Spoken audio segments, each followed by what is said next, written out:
Hello, everyone. I'm Stephen Stern, partner in the law firm of David Au, Siegel & Stern, Long Island's elder law, special needs, and estate planning firm. Proud and excited to bring you Senior Counsel here on LI News Radio. David Au, Siegel & Stern, where the best advice leads to lasting solutions. And I'm really pleased to have back with us Tony Zambri of CPS Financial Services here on Senior Counsel as our guest today. Tony, how are you? Doing great. Thanks, Stephen. Thanks for having me back. Much appreciated. Thanks so much for coming back. And many of you know that Tony is not just a guest today, but has his own radio program here on LI News Radio. And Tony, tell us about your program. Well, as fate would have it, I'm on right after you, Stephen. 4:30 every Saturday. Financially speaking, it's been a lot of fun. So I'm looking forward to that. It's always nice to follow someone like yourself who gives good advice to folks, and I'm trying to build on that. So hopefully, between the two of us, they'll get something that they can help themselves out with. I know they will. And so let's talk about that, because you are professional and you're focused for the benefit of your clients on the great work that you do, creating assets, growing assets, protecting assets, and you know very well that the best plans will take into account not just the things that you have your particular experience and expertise in, but in working with other professionals in a coordinated way. What are some of the things, what are some of the issues that you will bring up with your clients, that you'll guide your clients through, particularly when you're looking at what to do with their assets, how to grow them, how to protect them, and how to take care of many of the legal issues that go along with them as well? Well, I mean, that's a great question, and I think it's one of the things that we talk to clients about all the time, because in my firm, in my practice, I do a lot in the retirement planning part of it, right? So when it comes to accumulation, investment decisions, portfolio construction, one of the things that I always try and tell everybody is, you need to know how much you need to earn on your assets to hit your goals. That's something that I've found, in 26 years, seeing thousands of people, nobody knows the answer to that. How much do I need to earn on my portfolio to hit my goals? That's something that I can help with. That's a plan that I can help design, that we can review, that we could speak quarterly on, and update the plan annually. Those are all things that I can handle in my office. But when it comes to protecting assets, that's when people need you.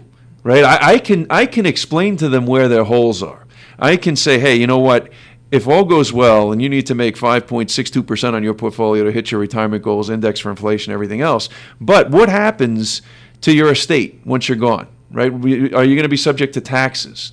What happens if you need care in a facility? Are you going to watch all those assets go away because you haven't done any planning?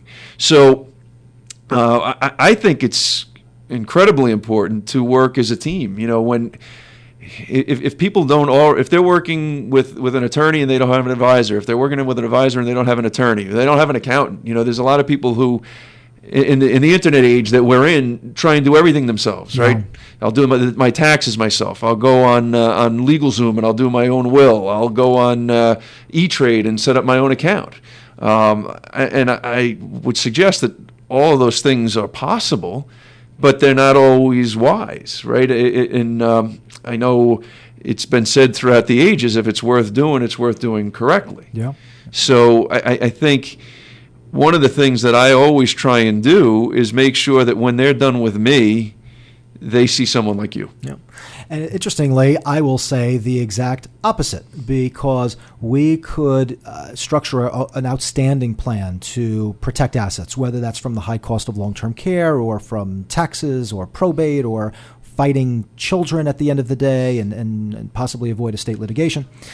So we can do our very best to protect what it took a lifetime to acquire, but ultimately I could draft a will that's 5 pages long and works well. I can draft a will that is 50 pages long and a true work of art.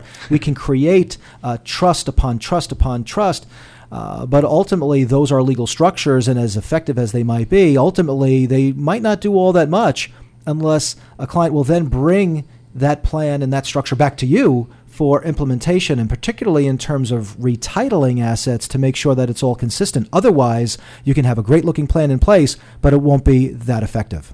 Oh, my goodness gracious. And I can't tell you how many times I've seen people come into my office and they've seen someone like you. So you're usually much better because you follow up with your clients and you make sure that they've seen someone and fixed it. But I see the people that walk in my door, that have seen someone, had the plans drawn up, never retitled the assets, Right. and then we'll sit there and have this discussion about saying, well, how come we never did that? And they'll say, oh, well, I took care of that in my will. This afternoon, before I sat here with you, I had a conversation with a client of mine. She's like, and she came to me from another advisor, and she said, well, on my beneficiary arrangements, on my IRA brokerage account, it's two of my siblings, and on my mother's other individual account, there's three of us. And is that okay? And I'm sitting there trying to explain, well, on the one account, you're spending all the assets down. So the one that you're the beneficiary of, you're going to get nothing on. Right. And on the other account, your three siblings are going to get plenty. And she says, well, she took care of that in the will anyway. And I said, it's never going to make it to the will, right? Beneficiary arrangements supersede the will. And, that's just one thing. And when we talk about titling of assets, I know sometimes when you're setting up distribution plans for estate tax purposes, oftentimes there's reasons to split assets up amongst husband and wife. Yep. And one of those reasons might be, for estate tax purposes. Another might be something as simple as income tax purposes. Mm-hmm. Because if I own assets jointly with my wife, Jen, and I pass away and she inherits my half of that joint account, she'll get a step up in cost basis on half of the account value. But if we had the assets separately titled, she'd get the step up on the full amount. So, those are just a couple of things that just point out how important it is to make sure that they're working with professionals in both areas. And we're speaking with Tony Zambri of CPS Financial Services. Tony, if our listeners have questions, they can get in touch with you how? They can call me at my office. I'll give them my direct line. It's 631-389-2327.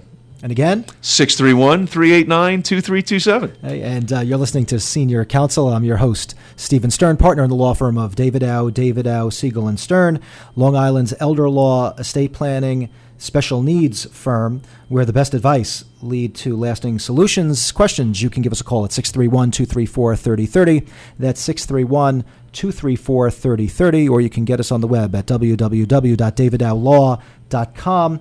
That's www.davidowlaw.com. Tony, one of the opportunities that we have as attorneys to work very closely with financial advisors that work with clients is when, for whatever reason, whether it is wealth replacement, whether it is leaving money for the benefit of a spouse or a child or a grandchild, or being able to create an estate for purposes of paying estate taxes, life insurance, yes, regardless of age, may be a very important element of any good estate plan.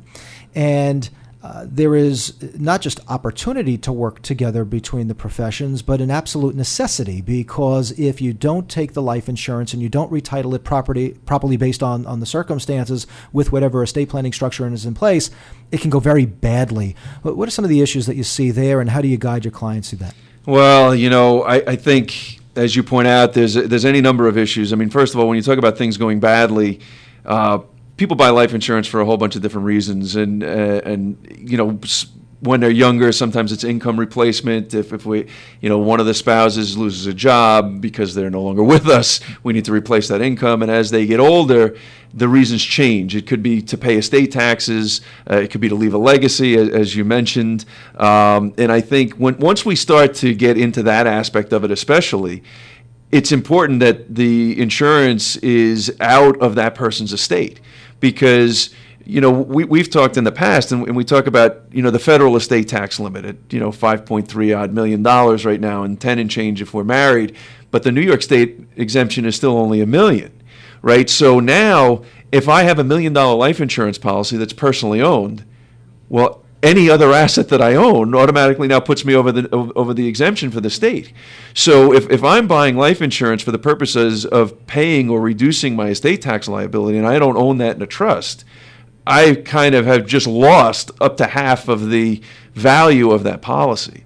So, that's one issue that we see fairly regularly. And a big reason for that is because, again, people are in the age that we're in are looking to say, well, how can I save costs? Do I need to see an attorney? You don't need to do anything, right? How many times have you looked at somebody and said, well, you don't have to do anything. Sure. It's a free country, right? But if you don't do it and you save a few $1,000s by not seeing somebody who's competent, and it costs you $500,000, well, I don't know. That to me, that's not such a good trade-off.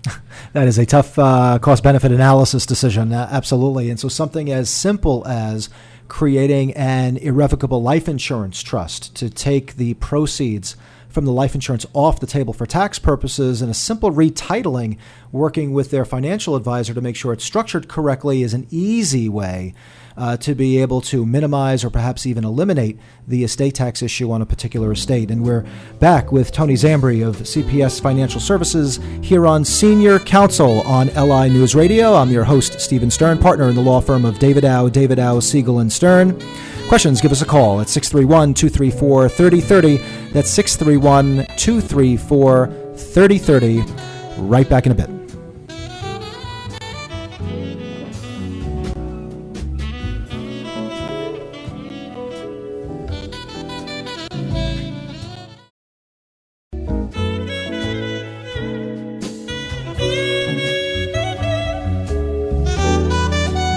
We're back with you on Senior Counsel here on LI News Radio. I'm your host, Stephen Stern, partner in the law firm of David Dow, Siegel & Stern, Long Island's elder law, special needs, and estate planning firm. If you have a question, give us a call at 631-234-3030. That's 631-234-3030. And I'm personally pleased and excited to have Tony Zambri with us as our special guest today. Tony with CPS Financial Services. And Tony, if listeners have questions for you, they can contact you how? They can call me directly at my office, Stephen, at 631-389-2327, 631-389-2327. Tony, and if listeners want to find out a little more information or learn a little bit more about what you have to say, they can just stay tuned and hear you coming up next. Yeah, we'll be back right after your show's over. I'm fortunate enough to follow you, so 4:30 every Saturday afternoon, financially speaking. So yeah, it's been fun. Very good, and some good information, most importantly. I certainly hope so. So we've been talking about life insurance. We've been talking about structuring assets, talking about how important it is for a proper synergy between professionals and among professionals to make sure that an overall plan is created and established and carried out correctly. And you talk about synergy. We talk about the need to protect assets. And we guide our clients through the best way to be able to do that. And sometimes it's from probate, sometimes it's from taxes, sometimes it's to protect an estate from what might be a contested estate among family members.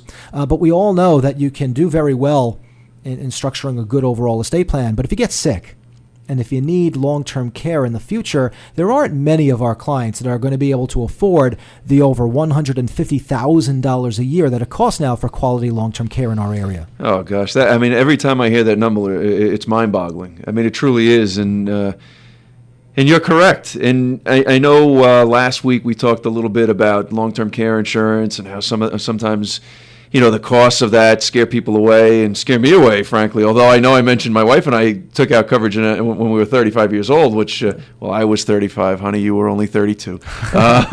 But, that's been great for me. But, again, now it's pretty expensive. So there's...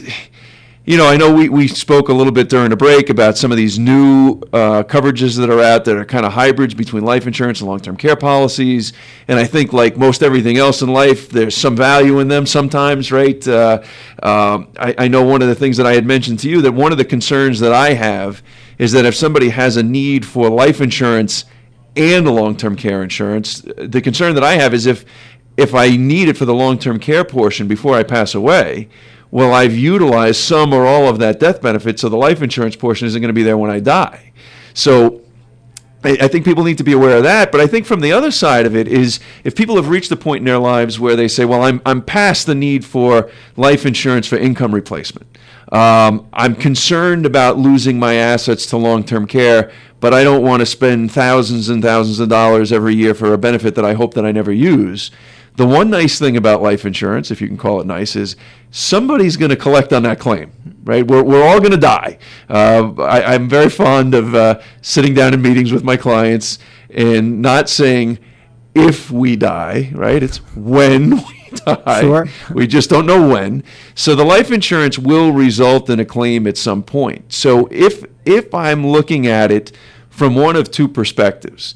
As an alternative to traditional long-term care, or as a wealth replacement device. And I think, believe it or not, that's where I fall in. And I work with a bunch of different life insurance carriers that have these long-term care riders on their policy. And they work off the same factors that regular long-term care insurance do.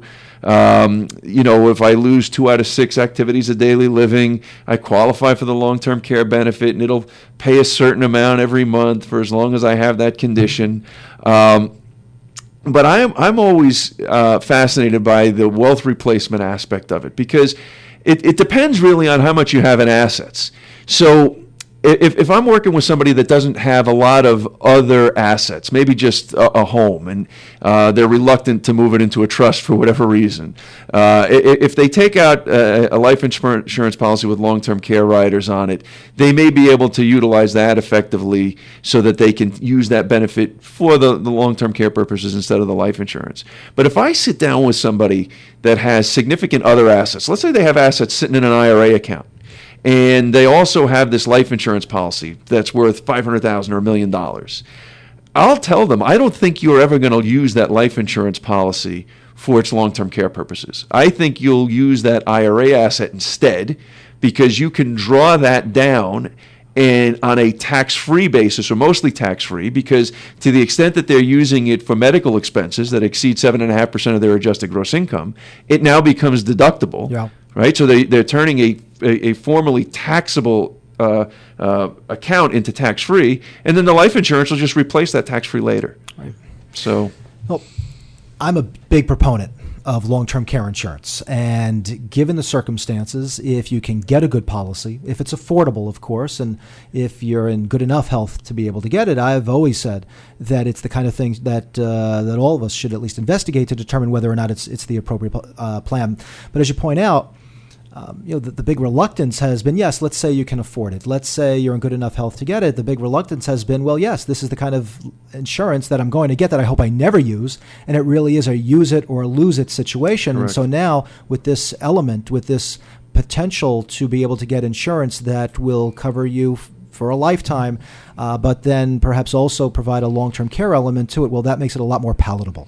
I think you're right. And it also points out how the landscape changes on a day-by-day basis. The products that weren't here 2, 3, 4, 5 years ago, they're here now, they change, and it's important to work with professionals, people like you, people in my profession. I like to think people like me who can keep people appraised of what's going on in the marketplace. Absolutely. And Tony, to work with you at CPS Financial Services, listeners can contact you how? They can call me directly at my office. My number's 631-389-2327.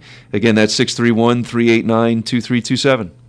All right, and I'm Stephen Stern, partner in the law firm of David Dow, Siegel & Stern, Long Island's elder law, special needs, and estate planning firm. Questions, give us a call at 631-234-3030. That's 631-234-3030. Or you can get us on the web at www.daviddowlaw.com.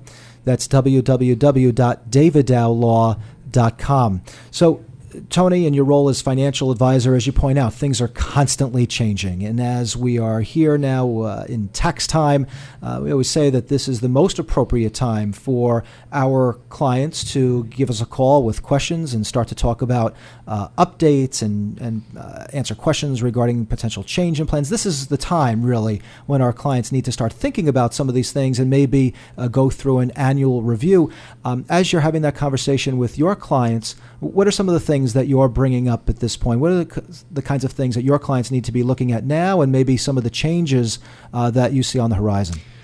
Well, interestingly, I think most of the things that I'm bringing up to my clients now are the things that you work with.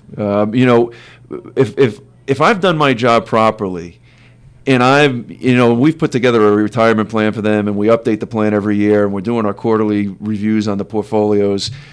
God willing, there isn't a whole heck of a lot for me to do other than sit down, make sure that I don't run and hide, and we discuss what's going on in their portfolios. But I keep trying to have them take the next step, which is to say, hey, we've done as much as we can do here. We've worked on the accumulation part of it. We've worked even on the distribution part of it a little bit if they're in the income phase. But the protection part is critical. And I don't care how many times people tell me, oh, I'm not worried about what my kids get. They're fine. Whatever they're going to get is a lot more than I got. Every single time, 100% of the time, if something happens to that person and they're still alive to see it, they're unhappy when they see those assets going where they're not supposed to go. Sure. Right? So that the protection part is important, but also the asset distribution part is critical. And I know I spoke in the first segment about retitling and beneficiary arrangements and how beneficiaries trump the wills. But the other thing that I see so many times is people will either list their oldest child or their favorite child as beneficiary, or they'll say, well, they'll take care of my other children. And they don't realize the position they're putting that child in, right? Not only a trust issue, because let's assume that everybody's 100% trustworthy and they all want to do the right thing. But what about from a tax standpoint, right? So it could be from an income tax standpoint, and it could be from an estate tax standpoint. Right. And those are things that I could talk about till I'm blue in the face, but until they see you, they're not going to take care of it. All right. Our special guest today is Tony Zambri of CPS Financial Services. And Tony, once again, those that have questions for you can contact you how? They can call me at my office, Stephen. It's 631-389-2327. Again, that's 631-389-2327. And they can catch you coming up next. Yes, on Financially Speaking, right after your show. Okay, and I'm Stephen Stern, partner in the law firm of David Dow, Siegel & Stern, Long Island's elder law, special needs, and estate planning firm where the best advice leads to lasting solutions. Question for us, you can give us a call at 631-234-3030. That's 631-234-3030. You can get us on the web at www.daviddowlaw.com. That's www.daviddowlaw.com. And we look forward to speaking with you here on Senior Counsel next week.